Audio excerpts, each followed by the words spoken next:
So I am finally going to address uh, the AOC 2028 and give my thoughts on her presidential campaign.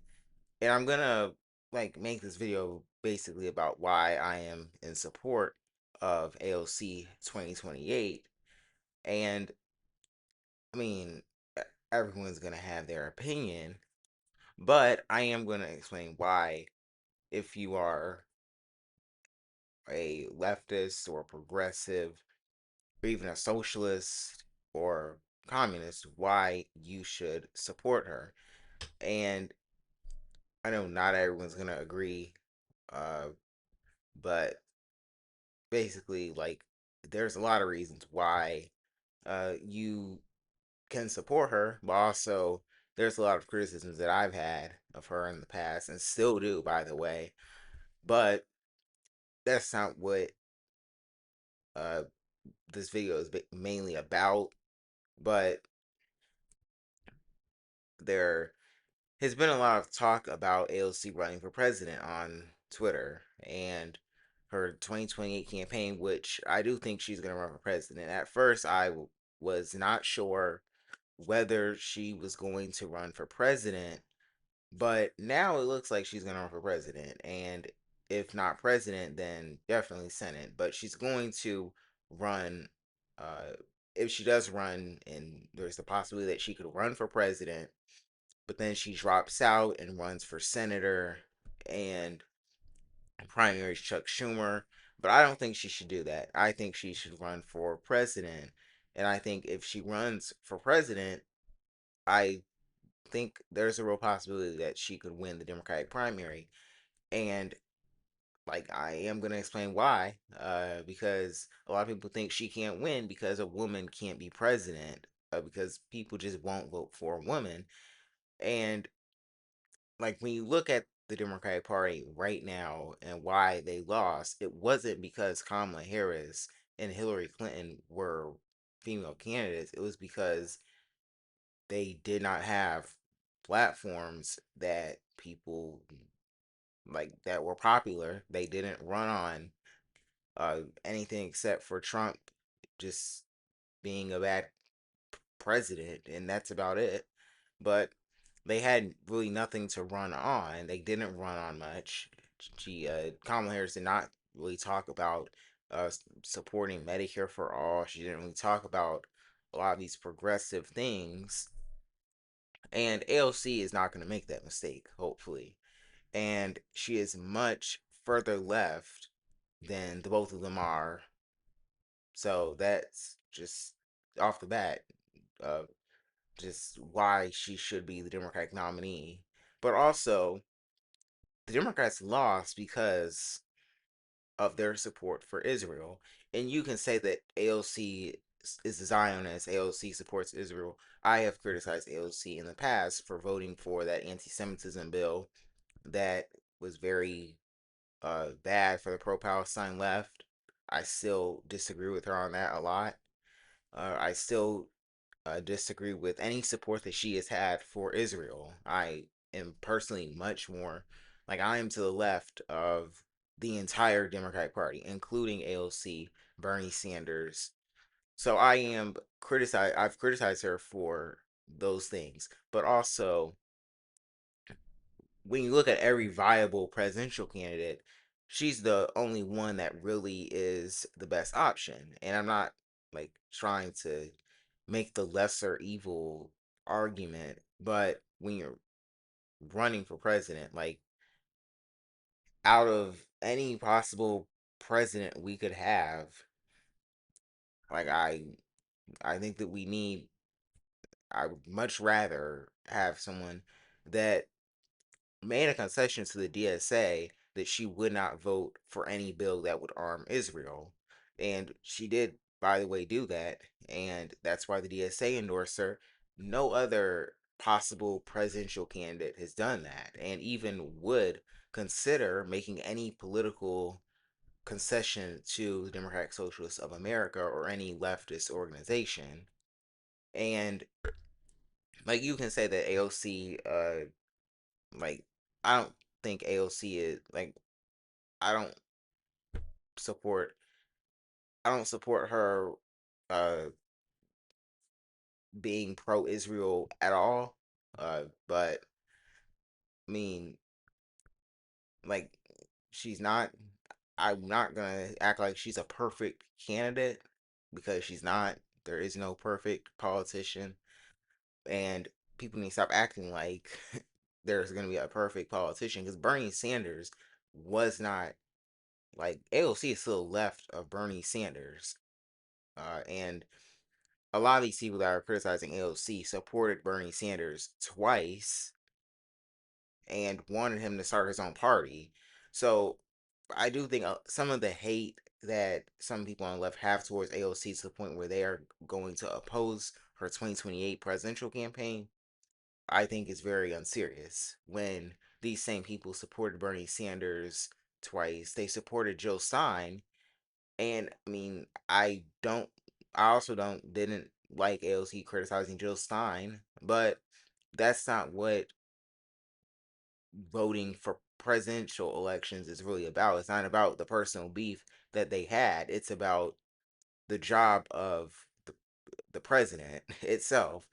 So if AOC runs, I am gonna vote for her. I am gonna support her if she runs, unless she does anything that is very bad to the point where I can't vote for her. But like, I think the left really needs to stop saying that we're gonna have a communist president in 2029 because that's not gonna we're not gonna get a communist president or anything like that. And like, if we're being realistic, AOC is a much better option than any of the possible presidential candidates.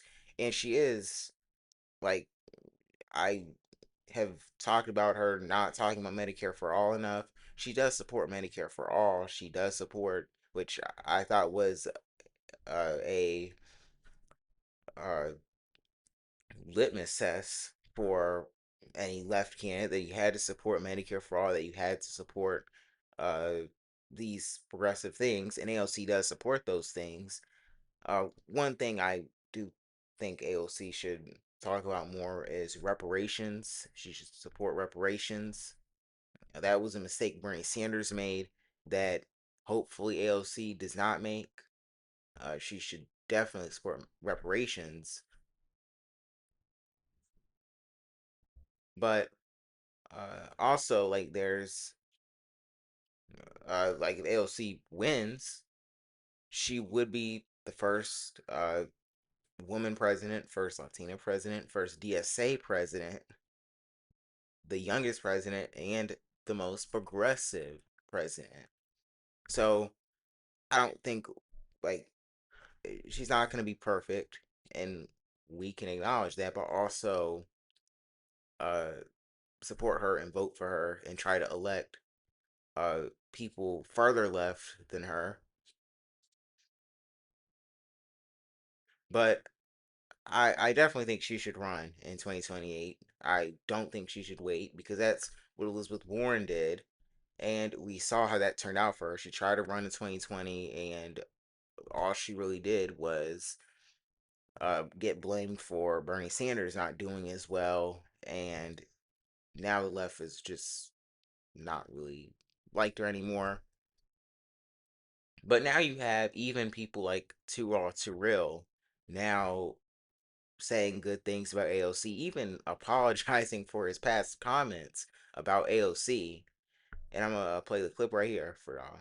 Fan of AOC, never was, but when it comes to being on the right side of history, AOC has been. I don't mind walking back my words when I see somebody actually walking in truth. I was wrong about you. I'm not too proud to admit it. I was wrong. I was a loud and wrong bitch. I didn't think you with us like that. You know, I kept seeing you surrounded by these lily white people who've continuously done harm to my community. By my community, I'm talking disinformation, misinformation, lie after lie, blatant disrespect. These same saltines who attacked John Lewis, the same saltines who said black people were low information voters, the same saltines who told us the Supreme Court didn't matter, the same saltines who spent every day being deterrents trying to stop black people from voting and have said absolutely nothing about them gutting the Section 2 of the Voting Rights Act. I wrongfully made her guilty by association. Are you asserting that the left is anti-black? Hell, yeah. Well, they have black people in their movement. Just look at it. Well, where they at? Because the ones that they say that they love, the ones that they say.